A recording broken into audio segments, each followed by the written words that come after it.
Money is a ghost that only stays in the room as long as everyone believes in the haunt. In 1920, the British Empire was a wounded titan, bleeding gold and prestige into the Atlantic. But the man at the helm of the world's most powerful bank refused to smell the gangrene. Montagu Norman wasn't a mustache-twirling saboteur. He was a fundamentalist. He looked at a globe painted imperial red and saw a law of physics rather than a temporary arrangement of credit. To Norman, the gold standard was more than a policy. It was a moral imperative, a return to normalcy that would magically heal the scars of a world war. He convinced himself that if he simply pegged the pound to gold at its pre-war price, the universe would correct itself. Instead of salvation, he built a cage. By overvaluing the currency to feed his nostalgia, Norman strangled the British working class and ignited the 1926 general strike. He traded the blood of the industrial North for the pride of the City of London.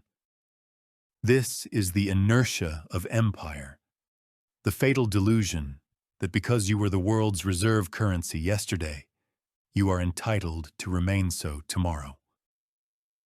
Today, that same ghost is whispering in the hallways of the Eccles building as the U.S. debt maturity wall looms, with over $8.9 trillion in Treasury securities needing to be rolled over in the next 12 months. The Fed finds itself caught in Norman's trap.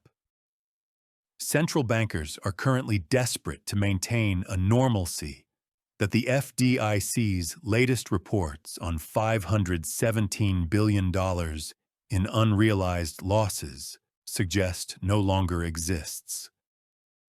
Like Norman, modern architects of the dollar believe the greenback's dominance is a natural constant. They are ignoring the reality that we are currently living inside a fragile ledger of faith that is being rewritten in real time. The British Empire didn't collapse because it ran out of land. It collapsed because it ran out of math. We are watching the same forensic sequence play out in the U.S. Treasury markets right now.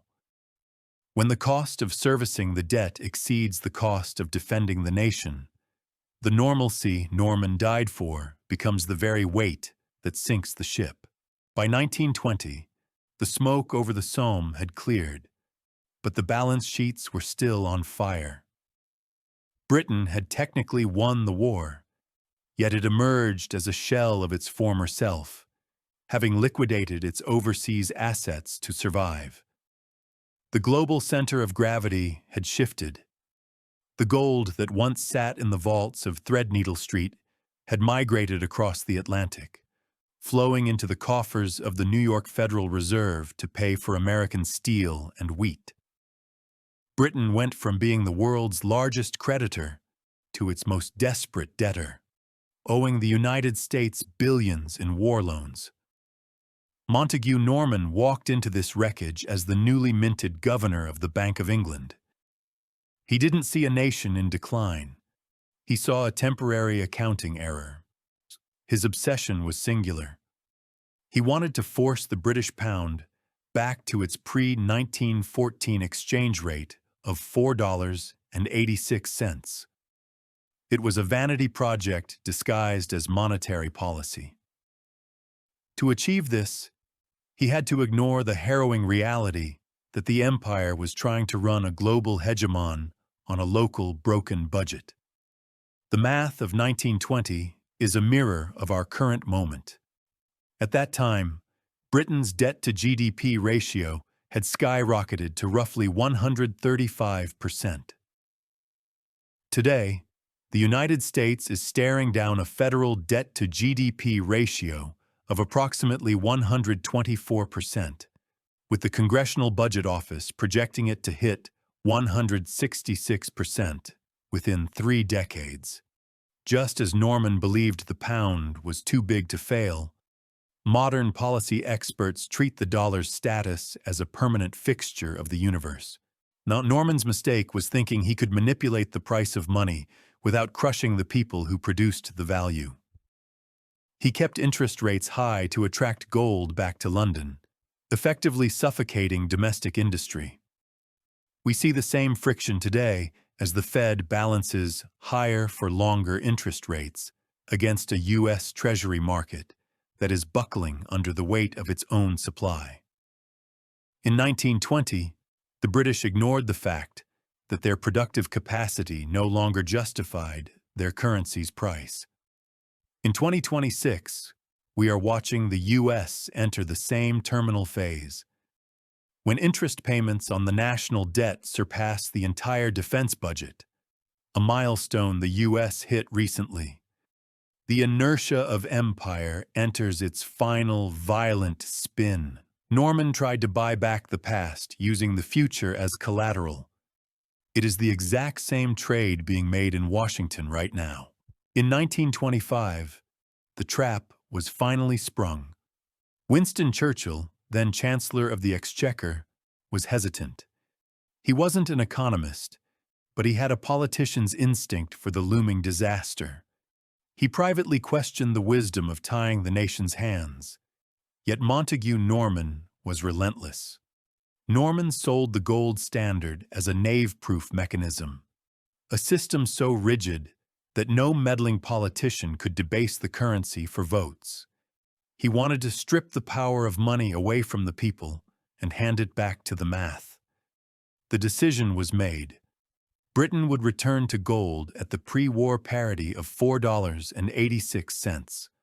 On paper, it was a victory for British prestige. In the real world, it was an economic suicide pact. By forcing the pound back to its 1914 value, Norman effectively slapped a 10% tax on every British product sold abroad. The math simply didn't work. British coal, steel, and textiles, the very lifeblood of the empire's industrial heart, became overnight luxuries that the rest of the world could no longer afford. Norman's knave-proof system was designed to be immune to human error, but it proved to be spectacularly vulnerable to reality. He believed that if he fixed the price of the pound, the British economy would eventually settle around it. He expected workers to accept lower wages and businesses to accept lower profits, all to satisfy the ghost of a Victorian standard. He was wrong. Instead of a smooth adjustment, the country hit a brick wall. Efficiency didn't rise. Poverty did. By the time the ink was dry on the Gold Standard Act, the industrial North was already beginning to rot. This same algorithmic arrogance is currently playing out in the halls of the International Monetary Fund and the U.S. Treasury. We see it in the push for central bank digital currencies, CBDCs, and the rigid adherence to inflation-targeting frameworks that ignore the structural decay of the middle class. The modern knave-proof trap is the belief that fiscal policy can be run by spreadsheet models while ignoring the visceral pain of the average citizen. Just as Norman ignored the fact that the world's gold had moved to Manhattan, modern policymakers are ignoring the shift of global liquidity toward the East and the fragmentation of the dollar's trade dominance. When you overvalue a currency to protect a legacy, you don't save the empire, you liquidate the people. Norman thought he was building a fortress of stability. Instead, he built a pressure cooker. By 1925, the fire was lit, and the steam was already looking for a way out. The financial system is designed to keep you in the dark, but history provides the map to escape the trap. If this insight opened your eyes, hit the like button to help us break through the noise. Share this with someone who needs to see the patterns before the next collapse, and subscribe to master the mechanics of wealth that they don't want you to understand. Don't let your purchasing power disappear in silence. Drop a comment below, and let's discuss the truth the 1% ignores. The pressure cooker finally exploded in May 1926. Because Montagu Norman had artificially inflated the value of the pound, British mine owners found themselves unable to compete with cheaper continental coal.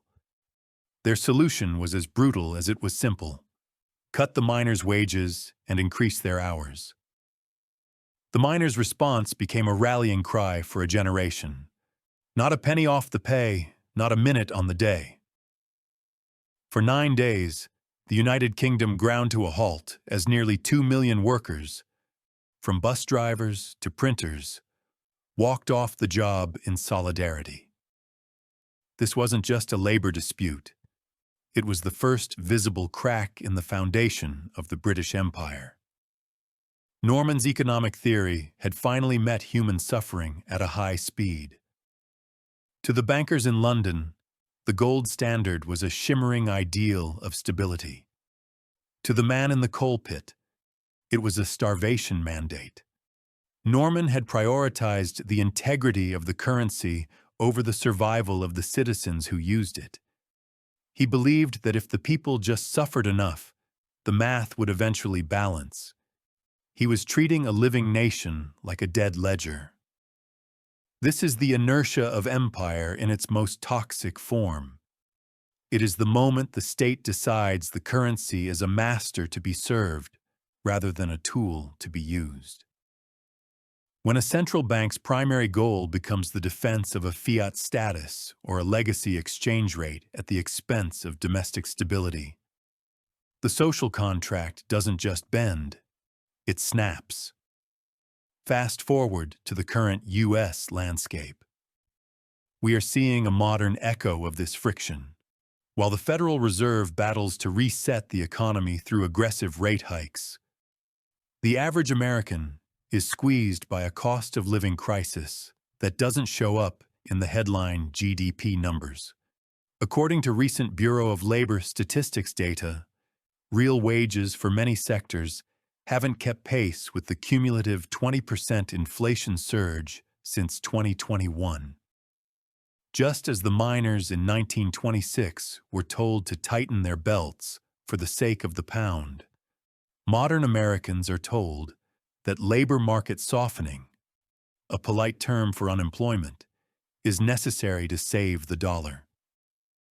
The 1926 strike was eventually broken, but the trust was never restored. The empire had signaled that its prestige was more valuable than its people. This hollowed out the British spirit decades before the colonies actually left. Today, the U.S. faces a similar tipping point. If the defense of the dollar's global dominance requires the systematic hollowing out of the American middle class, the imperial currency becomes a suicide vest. While the British working class was being ground into the dust, Montagu Norman was playing a much higher stakes game of shadows. He was a man who detested the public eye, often traveling across the Atlantic under the pseudonym Professor Skinner. His destination wasn't a classroom, but the private estates and wood-paneled offices of the American financial elite. It was here that Norman forged a clandestine, almost cult-like alliance with Benjamin Strong, the first governor of the New York Federal Reserve. This wasn't just a professional friendship. It was the birth of the Bankers International. Norman and Strong operated on a level above their respective governments, convinced that they, and they alone, possessed the secret knowledge required to manage the world's wealth. They spent their summers together on the beaches of Antibes or secluded in the Maine woods, sketching out the future of global liquidity on cocktail napkins. Norman's goal was to manipulate the U.S. economy into helping London. He convinced Strong to keep American interest rates low, effectively fueling the roaring 20s stock market bubble in New York, just so gold wouldn't flee from the overvalued pound in London. This historical axis of ego is the direct ancestor of the modern G7 central bank coordination we see today. We are told that institutions like the Fed, the European Central Bank, ECB, and the Bank of Japan, BOJ, are independent. Yet their actions often move in a synchronized monetary swagger. Just as Norman and Strong coordinated to save the gold standard, modern central bankers utilize swap lines, a mechanism that allows the Fed to provide billions in dollars to foreign banks at the push of a button to prevent global system failures. The danger is the same now as it was then. Groupthink. When the elite architects of money become a closed circle, they lose touch with the domestic consequences of their global stability maneuvers. We saw this in the coordinated response to the 2023 banking crisis, where the Fed and other major central banks took joint action to provide liquidity, effectively papering over the structural rot of rising interest rates. Norman and Strong thought they could outsmart the market through secret pacts.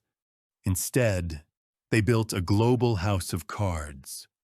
Strong's decision to lower rates to help Norman's London ended up inflating the massive U.S. credit bubble that popped in 1929. They were trying to save an empire, but they were actually engineering a global depression.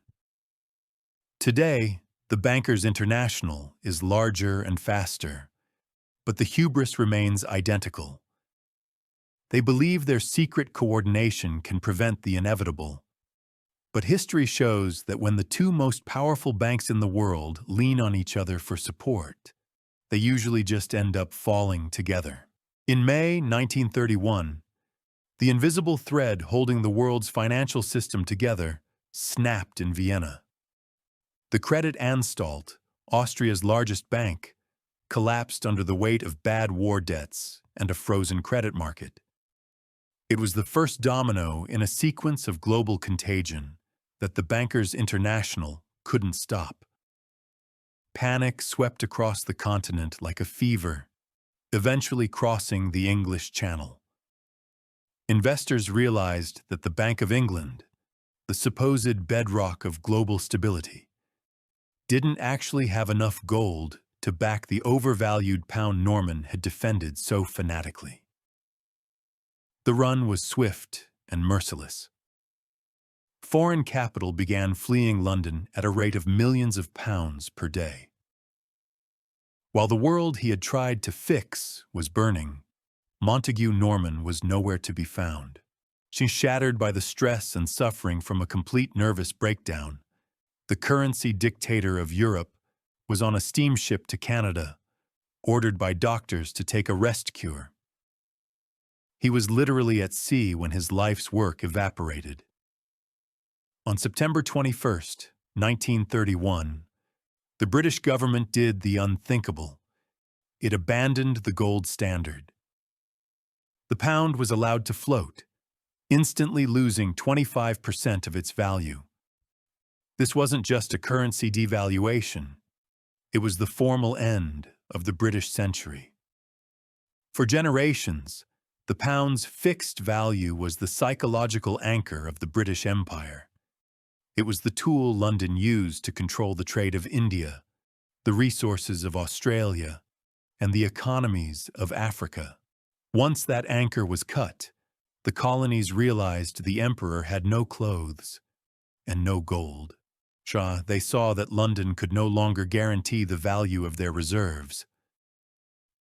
India began looking toward its own domestic interests, and the sterling area became a loose association of necessity rather than an imperial mandate of strength. The empire's economic spine had been shattered by the very man who tried to make it knave-proof. We are currently tracking a chillingly similar shift in the modern U.S. dollar ecosystem. In the last 18 months, the concept of financial contagion has returned to the headlines. We saw it in the lightning-fast collapse of Silicon Valley Bank and the subsequent emergency backstops required to prevent a systemic run on the U.S. regional banking system. Just as Kreditanstalt revealed the fragility of the European ledger in 1931, the recent volatility in the $27 trillion Treasury market suggests that the safest asset in the world is facing a liquidity crisis. When the dollar's perceived stability falters, the colonies start looking for exits. Today, we call this de-dollarization. Nations from Brazil to China are increasingly settling trades in local currencies, bypassing the greenback entirely. They are realizing, just as Australia and India did in 1931, that relying on a single, distant central bank's rest cure is a recipe for national suicide.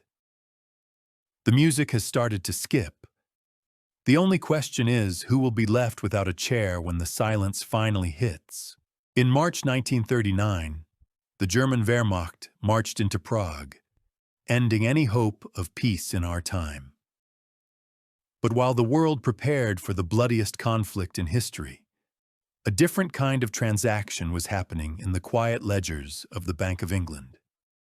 The Czechoslovak National Bank had $9 million in gold, worth over $200 million in today's purchasing power, stored in London. Under the barrel of Nazi guns, the Czech bankers were forced to send a transfer request. The recipient? The Reichsbank. Most people assume the British government stepped in to stop the theft. They didn't, because the gold was held in a sub-account at the Bank for International Settlements, BIS. Montagu Norman insisted on banking neutrality. He ignored the frantic pleas of the Czech government in exile and facilitated the transfer of the gold directly into Hitler's war chest. Even 2 months after World War II officially broke out, Norman was still supporting the transfer of looted assets to Germany, arguing that the technical sanctity of the banking system was more important than the moral reality of the Holocaust. Norman's dark turn reveals the ultimate central banker's pathology, the belief that the system is an end in itself. To Norman, the BIS was a sacred neutral ground where the high priests of finance could continue their work regardless of who was being marched into gas chambers or bombed in their beds. He valued system stability over moral clarity, a trade-off that has become the unspoken operating manual of modern finance. We see the fingerprints of this logic today in the way global financial institutions navigate modern geopolitics. Whether it's the debate over seizing $300 billion in frozen Russian sovereign assets, or the IMF's continued lending to regimes with horrific human rights records, the Norman defense is always the same. We must protect the plumbing of the global financial system at all costs. The BIS remains the bank for central banks, a shadowy institution in Basel, Switzerland, that operates with total legal immunity and no public oversight. The lesson of 1939 is that neutrality in the face of a crisis is actually a choice to fund the aggressor. When central banks prioritize the plumbing over the people, they become the silent engines of catastrophe. Norman's facilitation of Nazi gold didn't just fund a war. It proved that the financial elite would rather see the world burn than see a ledger go unbalanced. As we move into an era where financial warfare and sanctions are the primary tools of diplomacy, the ghost of Norman's neutrality is the most dangerous shadow in the room. The ghost of Montagu Norman didn't die in 1950. He just moved to Washington, D.C. and traded his silk hat for a Bloomberg terminal. To understand the dollar today, you have to understand what the French called the exorbitant privilege. This is the unique ability of the United States to run massive deficits, print trillions of dollars, and export its inflation to the rest of the world, all because the greenback is the undisputed king of global trade. Since 1944, the dollar has been the air the world breathes. But air is only free until someone decides to cut off the oxygen. Just as Norman believed the British pound was a law of nature, The modern American establishment treats the dollar as an immortal titan. But look closer at the inertia of empire. In the 1920s, the pound relied on a global trust that London was the world's honest broker. Today, that trust is fraying at the edges. When the U.S. Treasury and the Fed coordinated to freeze $300 billion in Russian foreign reserves and disconnected banks from the SWIFT messaging system, they didn't just punish a regime, they weaponized the plumbing of the global economy. The world took notice.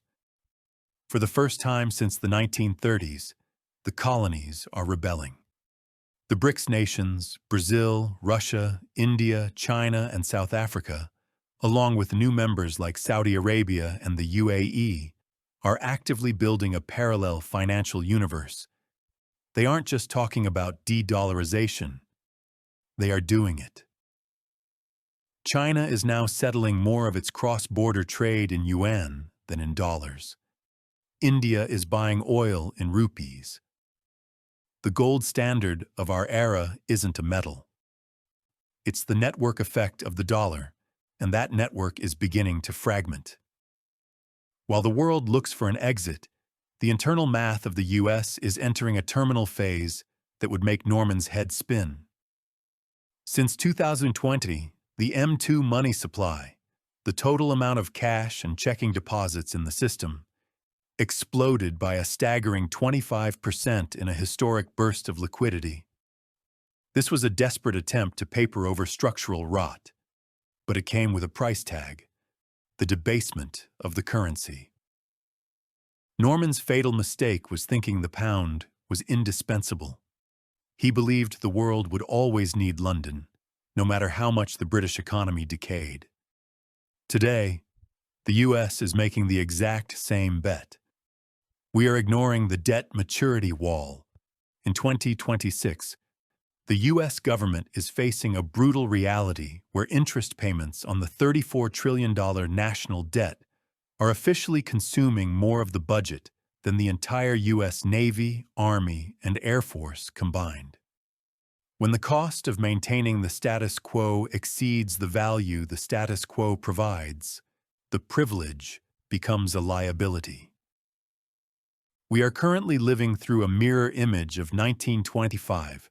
The U.S. is trying to maintain a global hegemony on a domestic budget that is increasingly funded by printing money rather than producing value. Norman's knave-proof logic failed because it ignored the fact that trust, once lost, cannot be recovered with a spreadsheet. If the dollar is the new pound, then the BRICS expansion is our 1931, the moment the rest of the world realizes they don't need a currency dictator to tell them what their labor is worth. The ultimate irony of Montagu Norman's life was that he broke the empire trying to save the pound. Today, the United States is staring down a much more sophisticated trap called the Triffin dilemma. In 1960, economist Robert Triffin pointed out a paradox that is currently acting as a slow-motion guillotine for the U.S. Treasury. To provide the world with a reserve currency, the United States must run perpetual deficits to supply the global market with dollars. But if those deficits get too large, they eventually destroy the very trust that makes the dollar a reserve currency in the first place. We have officially hit the Triffin peak. For decades, the U.S. enjoyed the luxury of printing money that the rest of the world was forced to soak up. But that burden has now become a mathematical prison. The Federal Reserve is currently trapped in a pincer movement. On one side, they must keep interest rates high enough to fight the persistent inflation triggered by the $7 trillion pandemic-era stimulus. On the other side, every 1% increase in interest rates adds hundreds of billions of dollars to the cost of servicing the $34.8 trillion national debt. The pivot isn't just a choice, it's a desperate necessity. Look at the recent data on U.S. Treasury yields. In the last year, we have seen unprecedented volatility in the long end of the curve. The 10-year and 30-year bonds. This isn't just market noise. It's a signal that the patient buyers are leaving the room. Historically, central banks in China, Japan, and the Gulf states were the primary vent valves for U.S. debt. They recycled their trade surpluses back into treasuries. But that trend has reversed. Foreign ownership of U.S. debt has dropped from a peak of roughly 34% a decade ago to approximately 22% today. China has liquidated over $400 billion in treasuries since 2017. As these traditional buyers exit, the U.S. government is forced to rely on domestic banks and the Fed itself to buy its own debt. This is the definition of a closed-loop system, or in more visceral terms, a snake eating its own tail. When the world stops wanting to hold your debt, you only have two choices: default or debase. Norman tried to avoid both by forcing austerity on the public, and he ended up losing the empire. The modern Fed is leaning toward debasement, quietly allowing inflation to run higher than the target to burn off the real value of the debt. But this next pivot comes with a cost that Norman's miners in 1926 would recognize instantly. It is a hidden tax on every checking account in America. We are watching the gold standard hubris repeat in high definition. The Fed believes they can manage this soft landing through digital fine-tuning and central bank digital currencies, CBDCs. They are betting that they can rewrite the rules of the Triffin dilemma before the debt maturity wall collapses. But history is a forensic record of central bankers who thought they were smarter than the math. The dollar's role as the world's reserve isn't a gift anymore. It's the anchor that is pulling the ship underwater. Montagu Norman died in 1950, but his ghost is currently the most influential person in Washington. He left behind a blueprint for how a superpower can accidentally dismantle itself by mistaking its currency for its identity. Norman didn't wake up in 1920 intending to liquidate the British Empire. He was a patriot who thought that by fixing the price of the pound, he could fix the broken world. He failed because he prioritized the prestige of the City of London over the reality of the British people. He chose the ghost of a Victorian standard over the survival of a modern nation. History doesn't repeat, but it absolutely rhymes in the hallways of the Federal Reserve. We are currently watching the Imperial Era of the greenback enter its sunset phase. The arrogance of the 1920s, the belief that the world has no choice but to use your ledger, has returned with a vengeance. We see it in the way we ignore the $34 trillion debt clock while lecturing the rest of the world on fiscal responsibility. We see it in the way we assume the dollar's dominance is a law of nature rather than a fragile result of post-WW2 credit. The data from 2024 and 2025 has been a forensic warning. Central banks globally are buying gold at the fastest pace since 1967, the year the London gold pool began to collapse. They aren't doing this for speculation.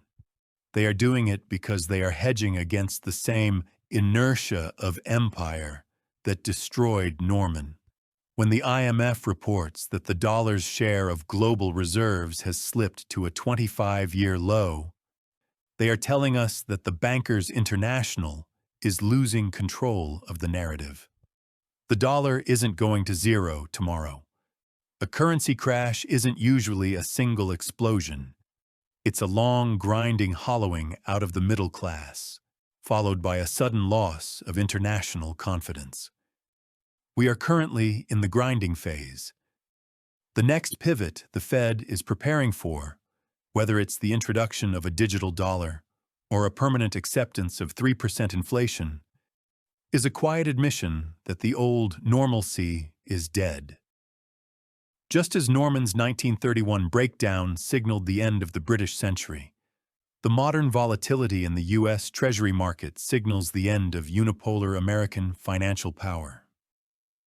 We are moving into a multipolar world where the dollar will have to compete, not just command. This isn't a conspiracy theory. It's a math problem that has reached its logical conclusion. The trap Norman built for the British was made of gold. Ours is made of debt and hubris. Norman's tragedy was that he couldn't imagine a world where London wasn't the center. Our tragedy is that we are making the same bet with higher stakes and faster computers. Are you prepared for the post-Norman reality? The system isn't broken. It is functioning exactly like the British system did in its final decade, consuming its own future to pay for its past mistakes. The most dangerous thing you can do right now is believe that normalcy is coming back. The ghost of Montagu Norman is proof that the man who tries the hardest to save the old world is usually the one who ensures it never returns.